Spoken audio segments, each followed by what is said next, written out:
Good evening. আপোনাৰ ল'ৰাটোৰ বা ছোৱালীজনীৰ ফিজিক্সৰ প্ৰতি ভয় আহিছে নেকি? কিছুমান কমপ্লেক্স নিউমেৰিকেল বা থিয়ৰী দেখি ছাবজেক্টৰ প্ৰতি অনীহা নামি আহিছে নেকি?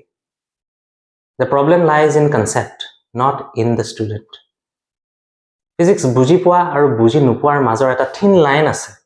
এই লাইনটো কোনে ডিফাইন কৰে জানেনে? The way of observation. আমি কেনেকৈ এটা বস্তু অবজাৰ্ভ কৰোঁ, কেনেকৈ তাক চাওঁ, তাৰ ওপৰত ডিপেণ্ড কৰিব আমি বস্তুটো বুজিম নে নুবুজিম। মোৰ নাম ৰামানুজ গোস্বামী, মই এজন ফিজিক্সৰ শিক্ষক।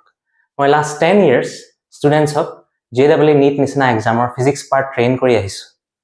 আৰু সহজে যাতে বুজি পায় তাৰ কাৰণে মই এটা অতি সহজভাৱে উপলব্ধ এটা এপ, প্লে ষ্ট'ৰ এপ, যাৰ নাম হৈছে ৰামানুজছ কোচিং ক্লাছেছ। সেইটো মই লঞ্চ কৰিছোঁ।